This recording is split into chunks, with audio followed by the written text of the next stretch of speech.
The Blokebusters podcast is proud to be a member of the Pod Bros Network. You can find us, as well as other fine shows such as The Guy Huddle, Language of Bromance, and Dave's Nerd Compendium at podbros.com, and on Twitter at podbrosnetwork.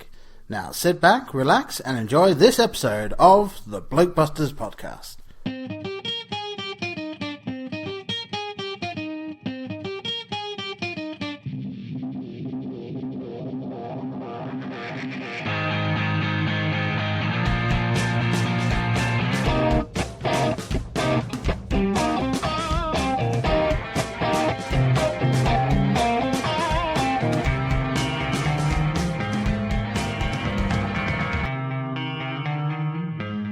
Welcome to episode 48 of the Blokebusters podcast. I'm Brian. And I'm Paul.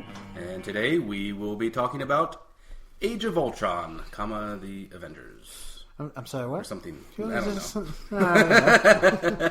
don't know. I've already screwed the pooch. The Avengers. You know what one we're talking about? Yes, it's the one that most other people are talking about at this point. So, nitty gritty, out of the way quickly. Directed by Joss Whedon, who also wrote it. Budget of $279.9 million. Let's just round that up. Yeah, I'm not sure where they got that 0.9 from, but there we go. A box office as of 8 days after release, worldwide, of $716,493,000. Is that it? A failure. Absolute failure. That's it. Yeah, they couldn't even clear $1 billion in a week. Yeah, I was thinking about that, and it is just under $100 million a day in the first week or so. It's like, that's good. Yeah. I could have 10 lifetimes and I would never see that. Yeah. Money. Yeah. Alright, so, cast list as well. We'll run through this quick, and what we're going to do is completely not mention who the Avengers are, because you know who the Avengers are. And this is also not a complete list. This is just a list of most of the other people. And we should say the Avengers at the start of this film. Is what we're saying. Yes, at the start. Because that list slightly changes. It does. Yes. So, Don Cheadle was James Rhodey Rhodes, or War Machine. Terrence Howard, forever my War Machine. But I still love the Cheadle. Terrence Howard. I'd like to think that he would come back maybe later as a general or something, and there's like a double take. He was so good in the first Iron Man. He was good. Damn it. He was good. Alright, go ahead. Ann Taylor Johnson as Pietro Maximoff, or Quicksilver, along with Elizabeth Olsen as Wanda Maximoff, or Scarlet Witch. Anthony Mackie as Sam Wilson, or Falcon. James Spader was Ultron. Of course. And we'll definitely get back to that a bit later.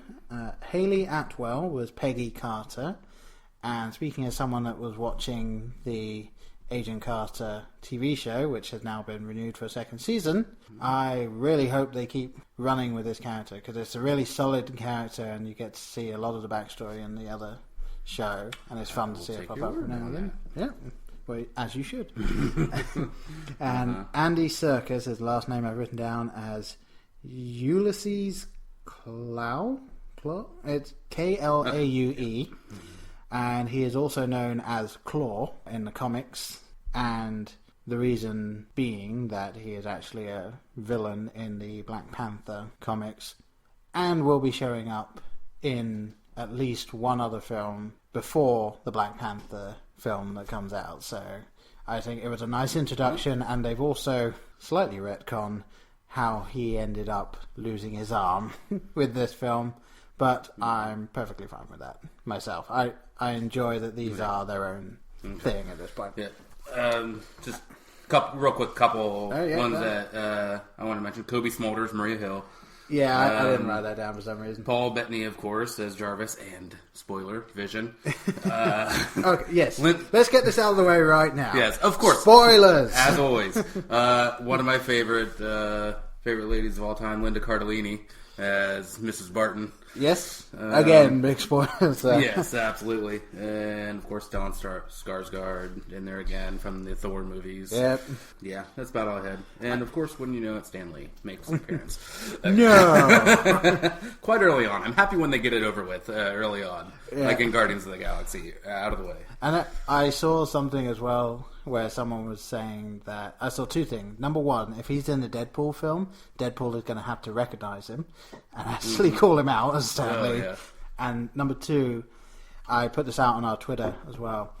Someone put up a thing where there needs to be a scene at some point where Stan Lee is a janitor and he's coming along and cleaning up after the Avengers, and he just picks up Thor's hammer, gives it a wipe, and puts it back down, and then carries on with no one around to see him. Like, there needs to be this little vignette somewhere. And I don't know if they'd go back to the janitor thing again, or the museum. Well, it wasn't really janitor, but it was museum security guard, whatever. Yeah, and although I do like the idea that he is actually the same person in every single one. Oh yeah, he just can't hold a job. Yeah. Well, I mean, he's just a war an old vet, man. So, Yeah, he just doing this, that, and the other. Just to fill the day. Yeah. All right. So, do we even need to say what this movie's about, or this is about the Avengers? There we and go. They're avenging. The Avengers meet a villain and overcome. I believe yes, that's Avengers good guys, Ultron bad. Fight. When it comes to the idea of him being a bad guy, it's. I guess the waters are a little muddied, but Yeah, very ambiguous. He is the bad guy in respect of he's seen as a threat to humans. Well, yes, he's a bad guy because he wants to eradicate humanity. Yeah. However, if you're following the logic of why he exists, then technically he's not doing anything wrong from his He's point still of going view. about it a pretty dickish way. Yes. Can we agree on that? Yes, we can. Right. Yeah, for those that are unfamiliar with the full backstory, in the comics he is originally created by Hank Pym, who is the original Ant-Man. For the same reason as in this, it's an idea of wanting to save the Earth, because there's all of these things out there that are trying to either kill humans or destroy the Earth, or both. And what happens is, upon becoming sentient and actually thinking about it, he decides that the biggest threat to Earth is humans, and then that leads into the whole, well, now we have to stop Ultron. So, given that they've changed that, do you feel, as someone that probably didn't know that... Yeah, and didn't... has no bearing on the... Do you feel that the backstory they give Ultron in this film makes sense and works? It's an Avengers movie. It doesn't need to be intricately thought out. I'm there to see funny shit and explosions. It's fine. I was fine. Absolutely fine. Alright. Because I know that there will be a lot of people who are like, no, that's not where Ultron comes from. Who cares? And as I said earlier, I do really enjoy the fact that these things are their own universe. There is something called the MCU, the Marvel Cinematic Universe, especially since they had to totally ignore the mutants just because another company happens to own said mutants. So. Yeah. Because there's a little mutant issue with character. Yeah, I mean, especially given that, and I'm sure I've said this before on other podcasts where we mentioned the Avengers, that Quicksilver and Scarlet Witch are supposed to be the twin offsprings of Magneto.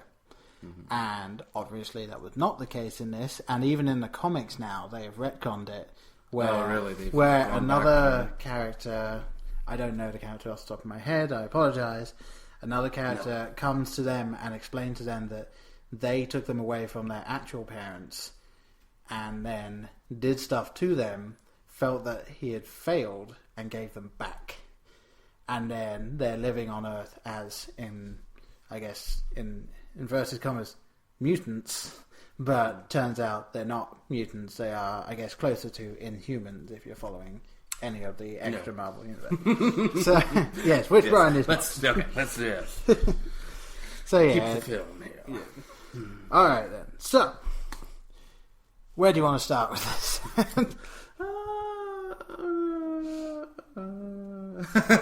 How about first thoughts there. how about I don't know. Okay, I'll let you figure out where to start. All right then. Well, how about we address what could be the elephant in the room, in that there was no Loki whatsoever in this film, even though they announced he was going to be in the film. He filmed some scene for it, and they just cut him completely. I was always waiting for Loki to, even though like I'd kind of heard that, I'm like, well, yeah, he'll pop up somewhere. But yeah, no Loki. I think I know exactly where he was supposed to be. Because, and getting slightly into a thing that might not have worked perfectly for me in terms of story. Wait. Okay, I'm gonna. All right. Okay. Yeah, I got my guess. Okay. Go ahead.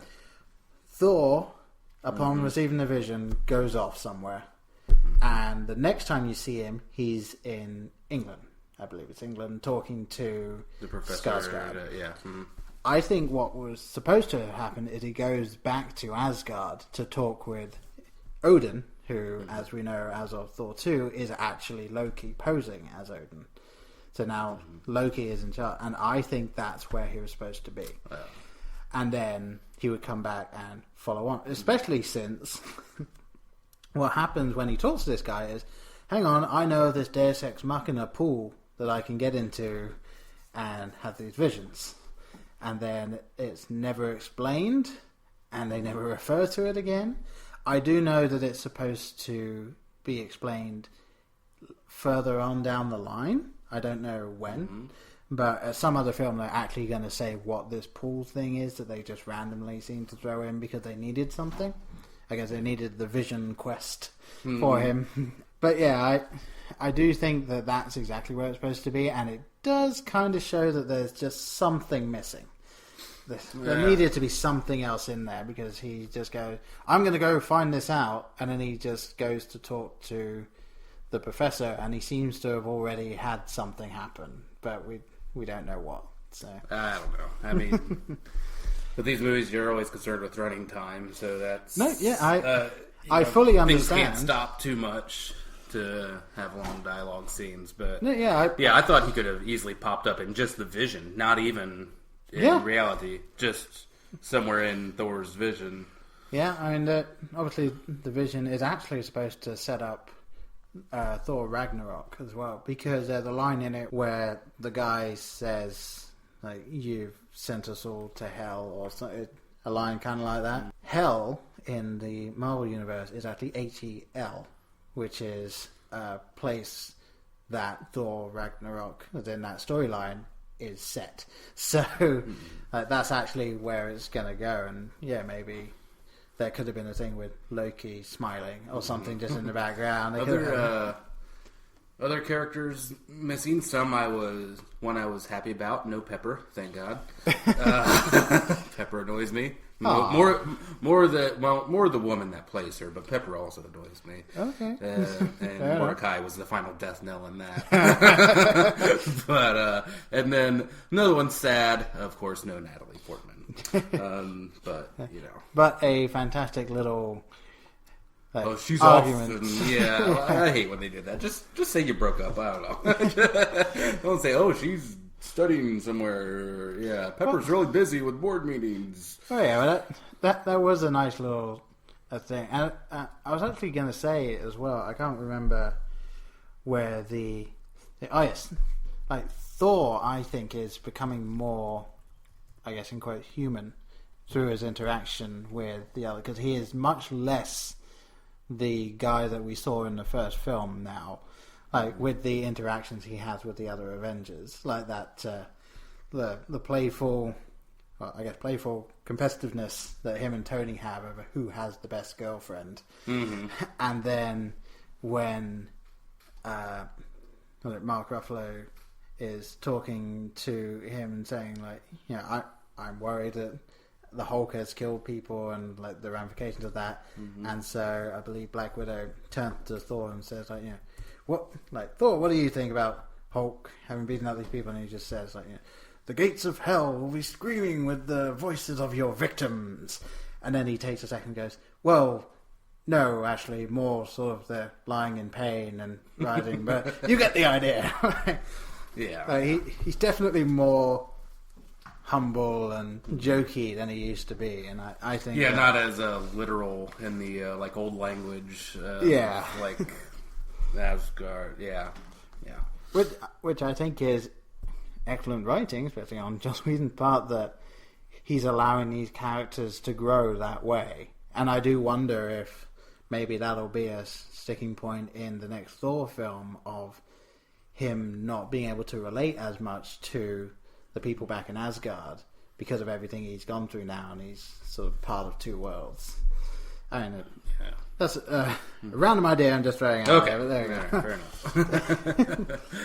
enough. So, well, let's see here. Going into Hulk, then, I've mentioned Mark Ruffalo.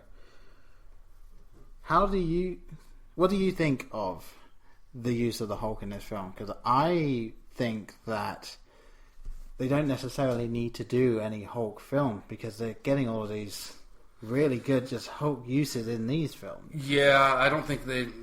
And the track record for Hulk films isn't good for standalone, I don't think. True, but I would say that was kind of before they really got a handle on everything. Yeah, but still. I just don't know. Yeah, like you said, I just don't know if you need a standalone Hulk film. I mean, yeah. He's an excellent supporting character. He is. But I don't think you need a Hulk or a Black Widow or a Hawkeye film. At least not on their own. Not without other characters commingling. I don't think they're strong enough.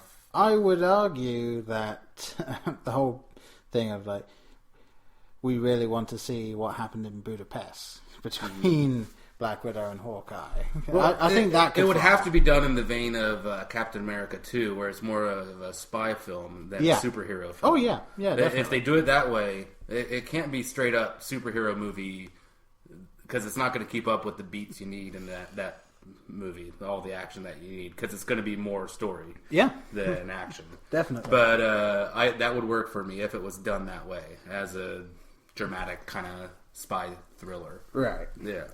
Now, obviously we're jumping around in plot time here, but the ending of Hulk, where he just kind of turns off the radio and that's it. I think that was a really great way of dealing with the Hulk. Like, the Hulk is clearly coming to terms. I think he's coming to terms with himself and Bruce Banner, and like growing his own personality, as it were. And I think that it's showing like he knows what will happen if he stays around. He's kind of going off on his own to, I guess, either try not to be a threat, which he was earlier in the film, and we'll get to that. But also, I know a lot of people have been saying, well, maybe what will happen is he'll actually go into space somehow and join the Guardians of the Galaxy, because that does happen in the comics. So maybe they'll work that in. I don't know how. I don't think, that's a bit of a stretch for me. But I was a little sad you didn't hear the sad walking away music from the TV show when they turned off the screen. That would have been great. It would have been great. It might have taken you out just a little. I don't care. It'd be worth it. Come on. Screw those people that don't get it. But yeah, what do you think of the whole Black Widow Bruce Banner thing? Or Nat Bruce Banner, I guess, if we're using the correct names. I was fine with it. Okay. I heard that was going to be a thing before I saw the film, and I was like, I'm willing to go along with it and see what they do with it. Do you think it helped the story, or it was neutral, or hurt the story? I don't think it hurt the story, and it did give you a chance to kind of see. Well, it gave you a chance for the first time to see Hulk turning back into Bruce Banner. See, this is where my issue is, and you could educate me because you know the comics and I don't. But but is there precedent for the Hulk, when he's all hulked out, being approachable or understanding language or like having emotion other than rage? There is, yeah. Okay, because I mean that seemed like that's the other part of him. That's Bruce Banner, not the Hulk. Yeah. Well, it's especially this thing.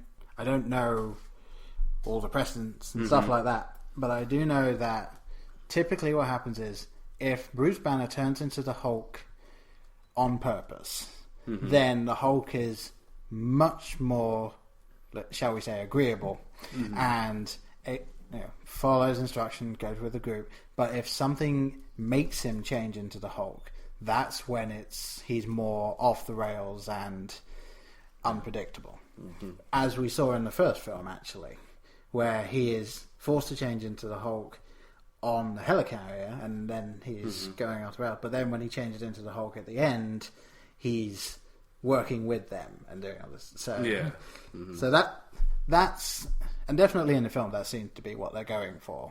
In that, but I mean, he had there was a motion like where he's actually carrying Black Widow gingerly, and stuff, not just like throwing shit around everywhere. I think we should just take it that at any point, if he agrees to turn into the Hulk, he will be just fine. And of course, we may as well talk about it right now. Then the one time in the film where he doesn't agree to turn into the Hulk, when she pushes him. Right, well, I need the other guy. I mean, that was actually odd. I didn't even think about that, but I was thinking of... he didn't agree to that. She shoved him over a ledge. He didn't, but he seemed fine with it. So exactly. Because after this, I've thrown a. I mean, I do think they have this thing of Hulk is always kind of there, and he does want to come out, and sometimes Bruce is holding him back. So maybe he was fine with that because he wanted to come out. But when Scarlet Witch makes him go on that rampage, and that is the one time he is out of control in this film. Yeah. And what was your feelings on the whole Hulkbuster versus Hulk fight? Oh, I thought it was awesome. In one word, I guess. Yeah, I mean, that was one of the things from the trailer early on, like the I think it was even in the initial teaser or something. It was. I was looking forward to that. Now, I will give them credit. I saw that there was going to be the Hulkbuster armor versus Hulk fight. But I didn't know whether or not it was going to be Tony in the suit or if it was going to be, let's say, Ultron taking over the suit. So, and I also didn't know what the tone of the fight would be, if it was actual animosity or just a protective measure like it is in the film. Exactly. So they did really well in saying, well, there is going to be this big fight, but they didn't give you any details for it. Yeah, I loved every second. Yeah, I think that fight... I mean, I knew the second they... is the Hulkbuster the name of the... Is that the suit? I mean, obviously the suit has a name. Okay. When you say the a structure, Hulkbuster, the suit itself is... Okay, but the structure that encapsulates the Hulk. Like, I knew that wasn't going to work immediately. Like the walls, I'm like, well, all he has to do is dig under the damn suit. I believe the idea of that is to slow him down enough to get ready. Yeah. But yeah, the Hulkbuster is the suit. Yes, the mark, giant, whatever it is. Yeah, giant Iron Man type suit. Yes. I mean, obviously the whole go to sleep. That was the their Loki moment from the first one. Yeah. I mean, anytime Tony Stark is on screen, like doing stuff like that is what his character is in his universe. So it's always fun. However, I want to ask something. At the end of Iron Man 3, he destroys all of his suits. Yeah. And says that he's not going to make any more. Where'd he get the suits? That he made, clearly. Contracted out through another weapons manufacturer. I don't know. Because it was this thing. There's no point in any of the other films or any of the other outside TV shows and things like that where it is stated that Tony Stark is Iron Man again, or he is making these suits and all that. And then he is just Iron Man at the beginning of the film. I think that's one of those things you just have to accept. Yeah, I mean, obviously Tony Stark is Iron Man until Tony Stark dies.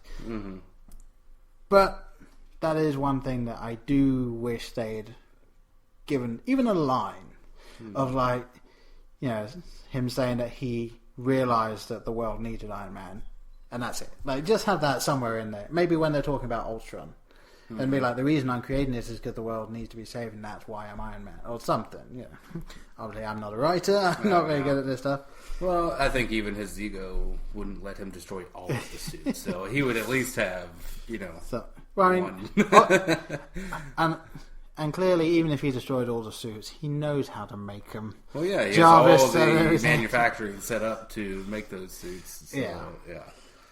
So that occurred to me, but it didn't really bother me. Yeah, I mean, I'm fully behind the fact that he is Iron Man again. I would just can't like have something. him driving around in a fast car the whole movie as Tony Stark. Yeah. Now, the very beginning of this film, obviously, it gave you the shot that was in almost all the trailers of all of them coming towards the guy. Did you feel like I did that the CG in that shot was some of the worst CG in the Marvel universe so far? Because the rest of the film, not up to perfect, snuff, like really good. But at the very beginning, it was almost as if like that was the last thing that they had to finish. And they were like, "We need to get this out." Here we go, good enough. I wouldn't say it was bad, but definitely not up to par with the rest of the film. Yeah, I don't fully get that because maybe it's just because there was so much on screen that they didn't fully polish it. I don't know. It just didn't seem as good as any of the other Marvel films that we have seen so far. That being said, still a lot of fun. The Hulk I thought looked a little off in that too, and I don't know. I think the worst though was Thor. Thor, really? Yeah, when Thor came in and he was flying towards the guy, and I was like, "Oh well, that's clearly a CG Thor," and now he's not CG. Which is absolutely what you don't want to hear if you're doing effects, is that you can tell when the early effects are. Yeah. Well, especially now with this amount of money behind it. Right? 10 years ago, fair enough, nothing was necessarily perfect in that respect. But I do think that maybe they were a little rushed at that point. Okay. I don't know. Yeah. That's just me. I do get that you're not supposed to be necessarily paying too much attention to CG, more like, the Avengers are back, yay! Yeah, that's all you're supposed to be caring about, yeah. I mean, I do appreciate that it started in the middle of the action. Like, there was no need for any build-up because we had that in the first film and the others. Like, this was just, from the start, the Avengers. Yeah, that was the definite appeal, I guess, or improvement, I think, from that initial... I mean, just seeing them go right into their battle, was awesome. Yeah, it was great. And to be fair, it's what you want. Like that was my. I know it was necessary in that first film, but that was my major criticism: was it took way too long to get them together. I still feel that way. I still feel that could have been shortened by another 10 or 15 minutes, probably. But now that they're all together and they're all working together, that was great. Yeah. In that initial scene, it did bother me. Like, I knew what they were going for, and it worked really well in the first film. Like, the quick, witty one-liners just didn't hit completely with me. I don't know how you felt about that. It just seemed really forced as far as the writing went. Okay. What did you think, then, of the one running joke in this film, then? Since you didn't like the one-liners, there was the running joke of Cap having said language at the beginning, and then that coming up. It was alright. I mean, it was funny. I mean, like I said, it didn't hit completely with me the first time, but a few other times. Let me put it this way: it's no, you've got red on you. Yes.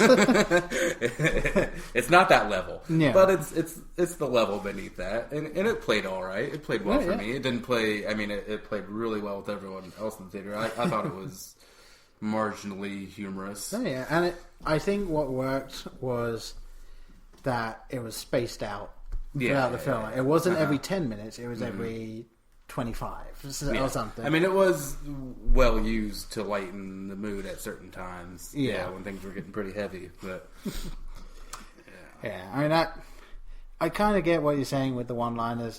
It was such a superhero-y forced thing. Well, I will say that probably you're gonna keep seeing that just because in the comics a lot of these characters are like that. Yeah. But there are, I mean, the Deadpool film is going to have a lot of that in it, but that's just because Deadpool.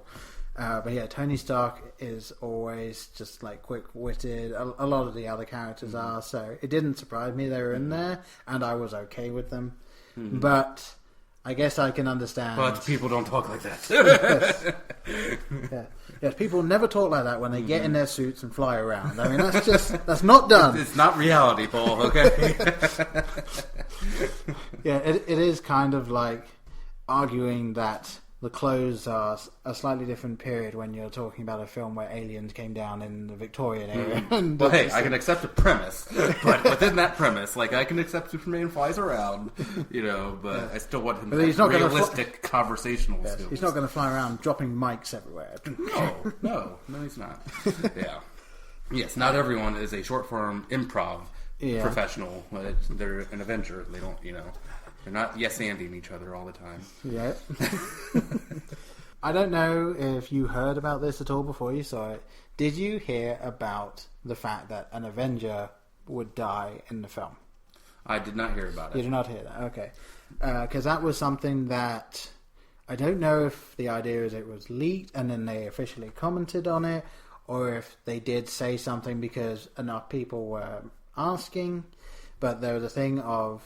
They said like 2-3 weeks before the film came out that yes, an Avenger would die in the film. And then of course everyone was saying, well, it's clearly going to be Hawkeye because no one wants Hawkeye. Yeah, thank you, because this led perfectly into what I was wanting to talk about. Because immediately from when my spider sense was enough that like when Hawkeye's like, okay, we have a safe house and... It's revealed it's his house. I'm like, oh, he's dead.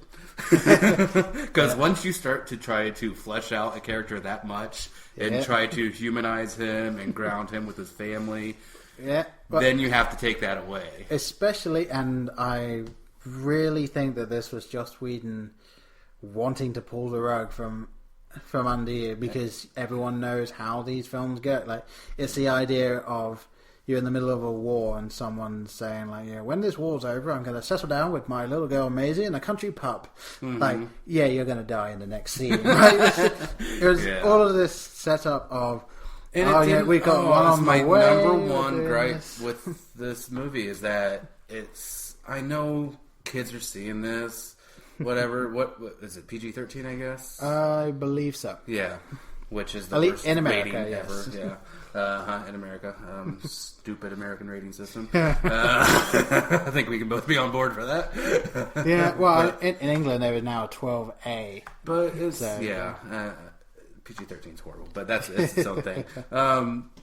But I want to see them make those bold choices and not just cowardly pull out every time and make it like I know it would have been a huge loss. Like, you can't do this. Like, but if it was another character, Iron Man in the first Avengers, for him to sacrifice him, that was his intent, to sacrifice himself. Yeah. For him to see that through would have been huge. Like, to lose our... I knew you can't do that. Well, no. Technically you could, because what happens a lot of these things... Let's say he was stuck out there. Mm-hmm. What can happen at the end... Let's say if that had happened, and then at the end of either one of the other films, or at the end of this film, they could have had him come back somehow by revealing that either... Maybe Thanos had picked him up and was holding him captive, or like he'd managed to get to a different world in that side and was making his way back. Like, there are plenty of comic book ways that he could have come back from that. So it would have been a good way of taking that character out completely. Now, I do believe that we could have suffered the loss of Hawkeye, right? Yes. Yes. I mean, not that he's not my favorite Avenger, because of course he is. I mean, who doesn't love Robin Hood in the Avengers? But now I will say that they did really well in actually fleshing him out and giving him a character arc and actually making him somebody in this film. Like, yes. And then that needs to be paid off with his life. Sacrifice his life. Yes, yeah. Because it's totally it pulls the rug out from under you. I mean, for the Quicksilver, spoiler of course, to take that blow instead of him, essentially. I don't know. I personally would have seen Quicksilver survive. Now, two things I have to say about it is, number one, I refuse to believe that Quicksilver couldn't have moved out of the way of the bullet. Like, even given how fast there is a probability of that happening, but that is so slim, you would think. Well, I mean, he was like, "Oh no, I've got to move this quickly," but he could have got on the other side of the car and pulled it, and then got behind the car, and then he'd have been fine. I mean, it depends what parameters of speed we're using, because the Quicksilver and X-Men could essentially stop time. Yes, and like he's moving everything around. It's freeze framed essentially. Well, I mean that is the thing, because it's clear in this film that they are the result of experimentation, and their powers aren't quite the same as the mutant powers, because it's clearly wearing them down when they use them. Well, with the possible exception of Scarlet Witch later in the film.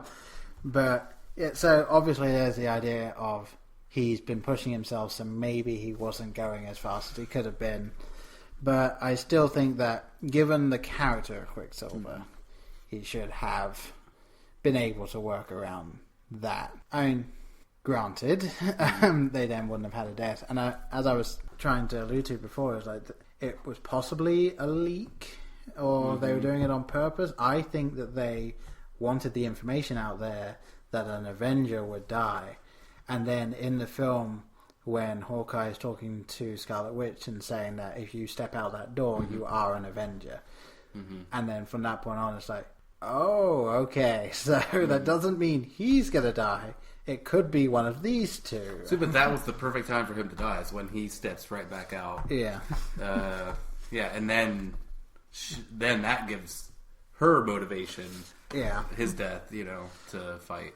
And I do find it a little... I fully understand why they did it, because in the comics, Scarlet Witch is possibly the most powerful, no longer mutant, but powered person, let's say, out of all of them, because she has reality-altering powers when she's at her strongest. So she can change the past, as it were. She can, if someone had died, she could bring them back to life. I mean, maybe she'll end up doing that with Quicksilver for later down the line. Maybe they'll have it be that her powers are evolving or something. But obviously in this, she, for the most part, just had psychic abilities and then telekinetic, slight telekinesis, and then the mind warping powers, I guess I would say, which led to possibly the biggest tease in the trailer that turned out to be a hallucination, as in the broken cap. Shield. The shield. Yeah, that was bullshit. I was kind of pleased in that I saw it in the trailer. It's like, there is nothing that can break vibranium short of Wolverine turning up with, I guess, heated metal claws, which he no longer has. He just has bones. And going straight through. So I had no idea what was going on. And then obviously when it turns out to be a hallucination, like, gotcha. You bastards, yes. Should have seen that coming. But, yeah. Which I think, it makes it a little difficult to be impartial, but it kind of shows just how into these films I seem to be, and I guess you seem to be, is that we're genuinely not going that far with these, because we're just excited to see the film. I know,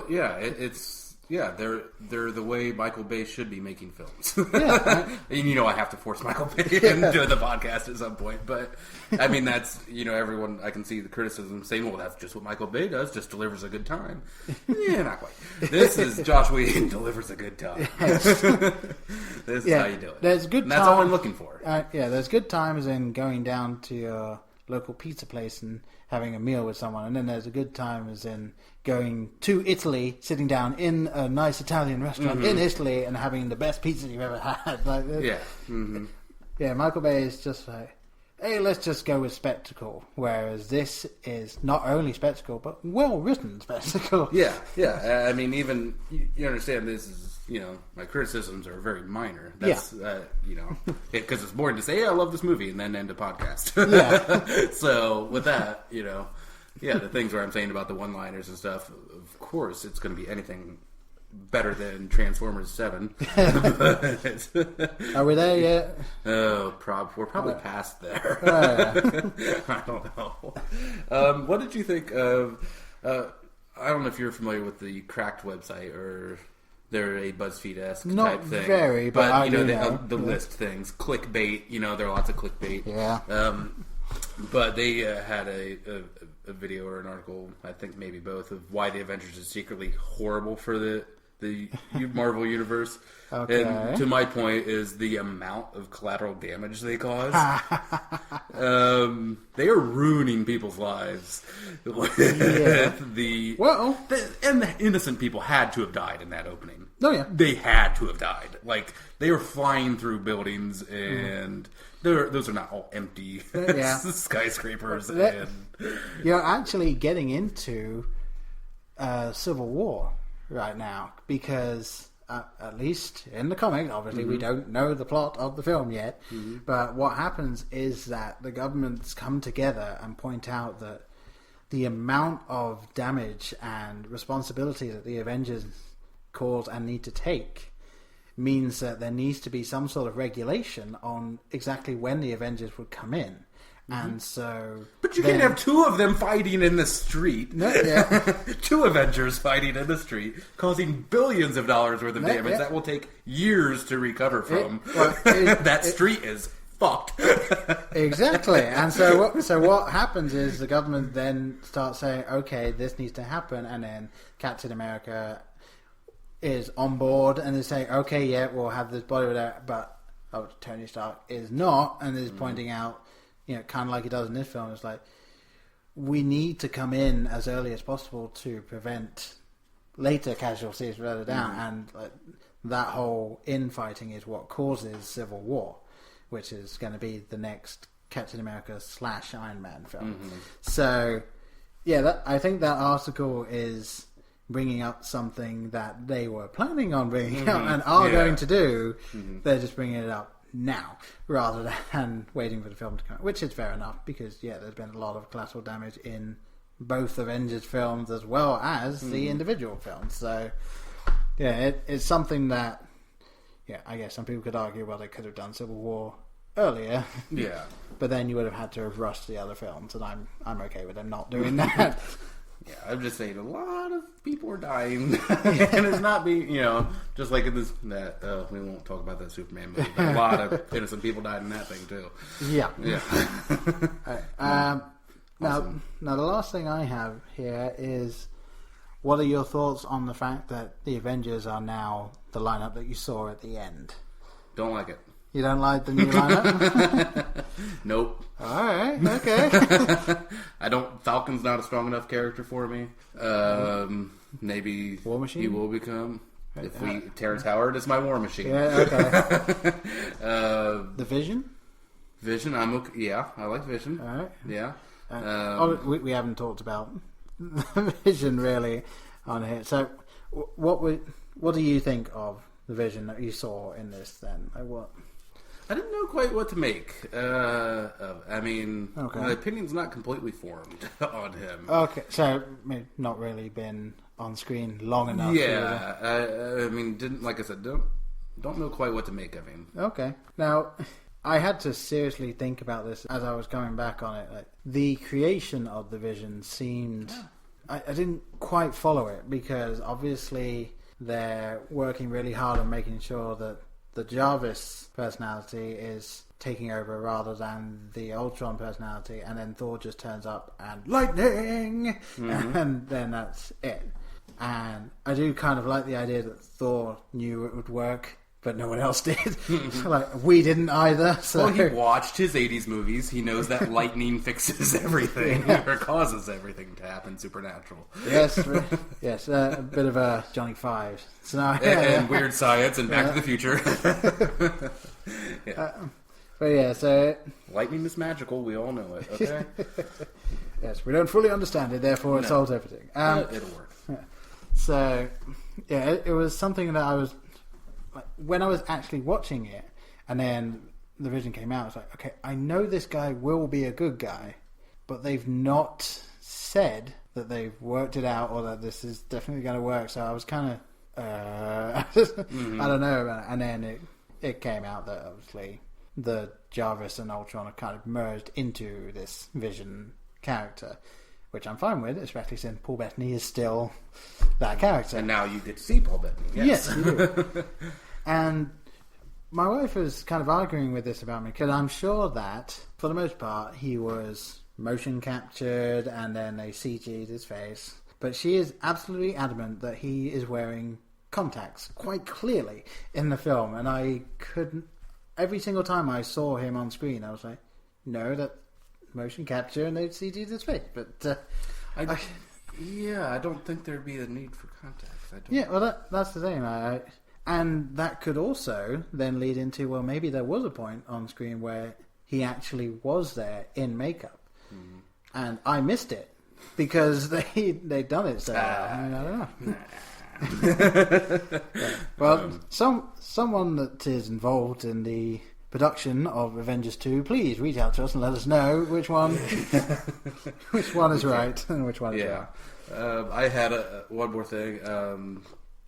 Well, at least. What did you think of the replacement AI for Friday? For Tony's Iron Man? Friday. Okay. Yes. Well, I didn't know the name. Yeah. Well, that one is Friday. There was also, and thanks to another article that I read at some point, there's another named one that you saw, which is another one in the comics that actually ended up turning into this other character and stuff. So they are throwing bits and pieces in here. And Friday, I was fine with him getting another AI. The only thing I don't fully understand is why he couldn't just have made Jarvis again. He must have had a backup. Have one of the most difficult to interpret dialects. Scottish, isn't that what she is? Yes, but I was fine. I mean, does it always have to be a unique accent? It has to be English or Scottish. It can't. Yeah. Well, I mean, there's a chance that the Friday AI in the comics was Scottish as well. Maybe they were just it annoyed me. I don't know. Just like you heard it here first, folks. Brian hates Scottish people. Well, I think that's been well documented, sir. Yeah, he hates James McAvoy in the X-Men films. And hate them all. Hate kilts. Hate haggis. Oh, now what's wrong with haggis? No, let's not go into that. Okay. But yeah, I was fine with it myself. The only thing I was thinking was he would have had a backup for Jarvis, so I don't know why he wouldn't have gone with that. Yeah, that was the other thing, the whole I'm getting a little tired of 3D holograms in films because they're not very useful. Just more, they don't really seem to help the visual presentation more than a map would or blueprints or anything of that sort. It looks neat. I mean, but two holograms fighting each other, it was where it kind of lost me in that. Yeah, do we need to see a physical representation of how that happens? I would argue that... Of Ultron taking over Jarvis, I would argue that, given that it's a visual medium, they needed to show something. Mm-hmm. However, given that we did see this inside thing of him looking on the internet and doing all this stuff, it could have been done that way in that thing, and having maybe the blue area or whatever, no, I guess it would be the yellow area, getting a little Tron-y for me there. Was Jarvis, and then you see the blocks changing colours and so it's, or some of the blocks falling away, whatever, and that would be it, rather than cutting then back to, I guess, hologrammatic lightning. Pew pew. I'm not totally sure what happened there. Yeah, I thought they were just holograms. I didn't know they were actually alive holograms. I mean, obviously that was a visual representation of what was happening in the data. Yeah, it was odd that was programmed into the hologram to be able to show that. To be able to, that contingency, it was like, I'm willing to believe in a giant green monster, but this is where you lose me. Yeah, well, I guess Tony would think of everything, and that... Yeah, hey, whatever. They say I may need to fight. I better just have a program for that. Ultron? Should we... Okay. Are you talked out? Well, no, I'm fine. James Spader as Ultron. I thought perfectly cast. Yeah. I mean, and it was something I didn't realize until about halfway through. That voice is iconic now. Yeah, that guy is Ultron, even though he now won't be in anything else. But... Like, I didn't realize till halfway through that he is the anti-Tony. Like, and obviously he gets pissed if anyone says that he's like Tony Stark, but like, he is. There's no getting away from that.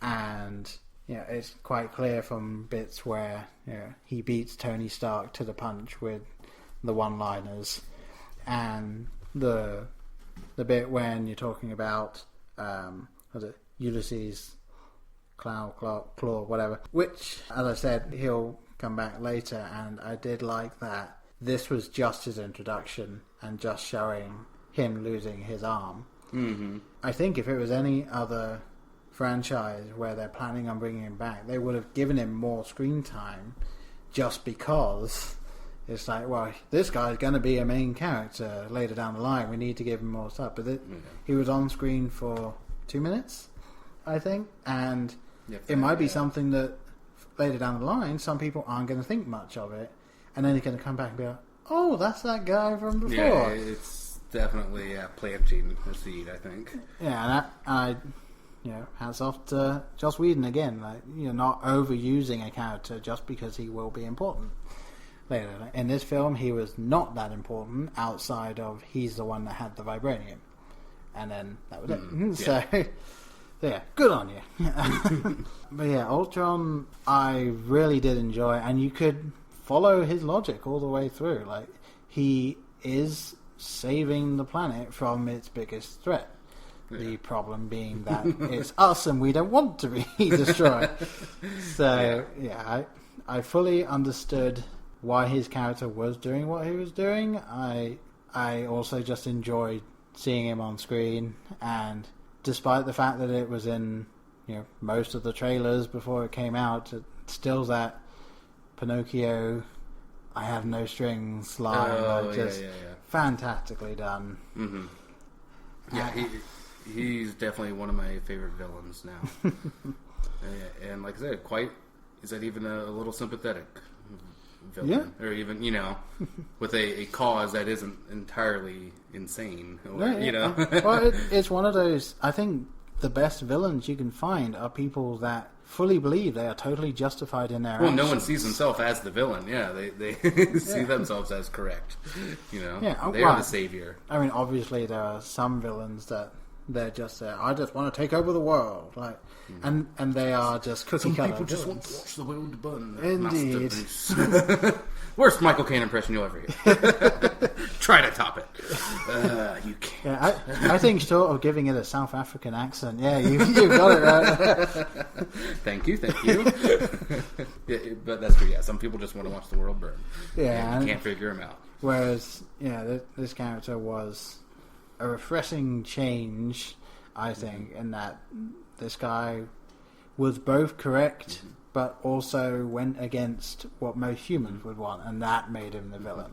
So. Well, yeah, and the back and forth I really liked was that Ultron says, humanity is doomed.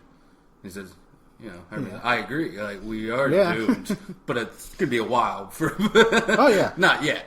Yeah, we still have lives to live. Yeah, short of some major nuclear war, which I think at this point probably couldn't happen, but whatever. Like, we will be extinct at some point. Yes. And the Earth will go on just fine without us, but probably better. But yeah, we're not ready to just yet. No, not quite yet. More movies to see, please. Exactly. Yes, we need to finish this Marvel universe. Yes. Okay, then the meteor can come. All right. Shall we get to ratings? I think we should. Although one thing, I did put out feelers on Twitter trying to get other people's thoughts on the film, and I had 4 main responses. All right. Give them a little. So credit. at Remy Lavictoire from the Sci-Fi Movie Podcast, he said, "Loved it. Seeing how Marvel has been building the universe for the past 10 years, and the success of Ultron is very well deserved." I think that short and to the point. Mm-hmm. And in exact contrast to that, we have at Film Real Cast, and they said, "Thought this was an improvement in the original due to them having the luxury of not having to go into the character arc for each character. Mm-hmm. Loved Scarlet Witch and Quicksilver, and he thought as sister and brother they played out really well and had a great connection. Spader's voice for Ultron was excellent. Some bits padded out too much, but the humour throughout was surprisingly good. Great action, great use of locations around the world. Hulk versus Hulkbuster was awesome. Mm-hmm. Overall, not disappointed at all. Would totally recommend. And bring on Thanos, depends on how you want to pronounce it. I have heard both. Marvel have done it again, and hope this helps." And it did help. Thank you very much. 2 others. On a Night, the head guy from the Soiled Retro Cinema podcast, thought it was actually better than the first, yet still overlong, overstuffed to stand on its own. Serves more as a bridging film for further Marvel adventures. I kind of see what he's getting at there. That this definitely did seem like it was a big film in and of its own, but still setting up further stories. At Storybreakers, the guy there says, "Personally, I think it's a better movie than the first, but still so much story detail in it that you can't necessarily digest it quick enough to enjoy it fully, I would imagine, on first viewing. Looking forward to seeing how many points it loses from us there." So, okay. All right. Well, we're about to tell you how many points I it loses. believe so, yeah.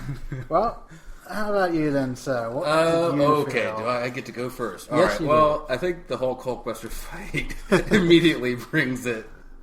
It can only go so low. Yeah. Because awesome is the only way to describe that scene.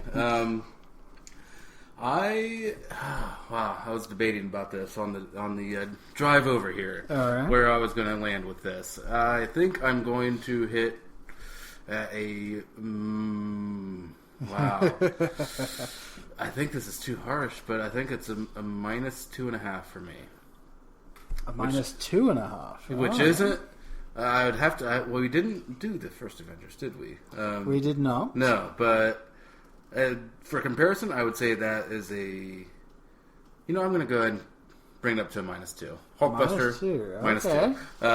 So for anyone not familiar, a quick way to flip that would be about an 8 out of a 10 for me. Yeah. Okay. 80%. So Rotten Tomatoes translation 80%. For me. Bring it full circle. I think that's a fair rating. I did not enjoy it as much as the first. I would disagree slightly with some of those tweets. Okay. Like I said, I did enjoy the action immediately starting, not having to have that set up. Yeah. Still overlong for these films. I don't think they need to be 2 hours plus, or certainly a few minutes over 2 hours. Right. But 2:21's pushing it, I think. Still not any hatred for Hawkeye. He's not that bad. But his death would have meant something. It would have added another level to this movie. Would have raised the stakes, as it were, for future films, that they are vulnerable, that they can die. Because right now they're all invincible, and the more you prolong that, the cheaper it gets, the stakes get. Yeah, see, my only argument to that would have been that it would have been the cliche of, this guy that now has a family with one on the way, he's going to be the one to die. Well, they have the Avengers to take, they'll take care of the family. They stick together. But, overall, like, reiterating once again, those tweets, I thought great action. There was some good humor in it. Some of it, like I said, did not quite hit for me. But yeah, amazing action, just what I've come to expect from Marvel and from Joss Whedon. It's going to be one of those films that a couple years from now, it's going to be on TV. I'm going to watch at least an hour of it. You could just sit, tune in, tune back out, tune back in, and you're not going to be disappointed. Yeah. That's where I stand. How about you, sir? All right. Well, I think mine's going to be a little higher than yours. Mm-hmm. Now, I have mentioned a couple of the things in it that I either want answers to, or I think are just a little off. Like the CG at the beginning wasn't great. The fact that Iron Man is back to being Iron Man with zero explanation. Mm-hmm. I did enjoy Hawkeye actually getting fleshed out and being a real character this time, but I will agree maybe went on just a little too long. That being said, this film pretty much had me gripped from beginning to end, even with a scene that should have been in it that was clearly cut out from Thor there, but whatever. Come on, what is your rating, sir? No, I'm never going to tell you. And excellent action and all that. I am going to say a -1. Really? Yeah, definitely. You realize that is near perfection. No.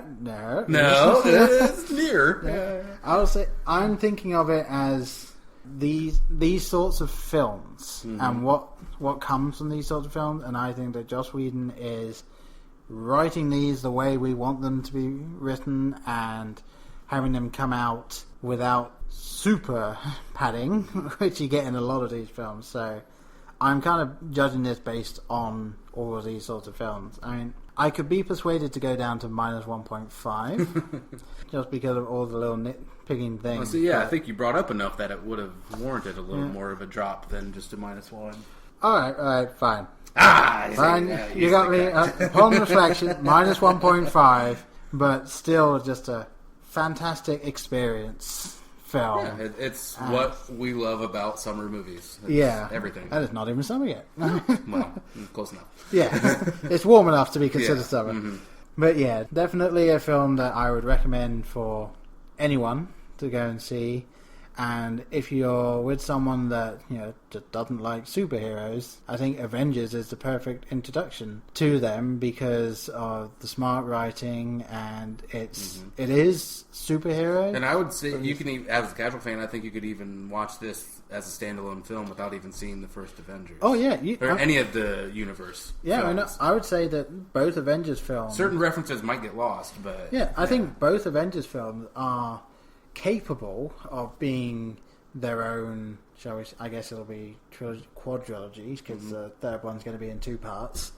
But I think that the Avengers could stand as a series by itself. But the fact that it's connected to all these others gives you these extra layers that just make it fun to watch some of the others. But I think there's still enough there for a very casual fan to enjoy, just as an action movie. Yeah, I mean, I kind of understand what the guy was saying, where it might not stand just singularly by itself, but I do think that as an Avengers set of films, they're standing out just fine. I would just say cut about 15 more minutes out of the next one, that's all. You mean what people might say about this particular podcast, given how long it is? 50 minutes, I think is what they might say. Yes. Yeah, they'll just have the intro, the rating, that's it, done. That's it. Thank you, all I need to know. Next time, maybe. All right. Too late now. Thank you very much to everyone that reached out to us. On Twitter, you can find us at Blokebusters, Facebook.com/Blokebusters. We're not as active on Facebook as we are on Twitter, just because it's a lot easier for us on Twitter. But we will try. You can also email us, blokebusterpodcast@gmail.com. And just send us any and all criticisms or comments or likes or whatever. Do rate us on iTunes whenever you get a chance. I know that a lot of people are far too busy to bring up their iTunes and put in the comments and stuff, but any ratings are much appreciated. Absolutely, yeah. And I just had one real quick thing. I know this will be belated by the time it comes out, but today is America's Mother's Day, so a happy Mother's Day to my mom. Yes. Even though she will never probably hear this because I won't let her hear these. But and a happy Mother's Day to Paul's mom as well. Yes, and I believe that the English Mother's Day has already gone past, so okay. a second Mother's Day, I guess. All right, just need to get that out. So I've been Brian. And I've been Paul. Bye. Bye.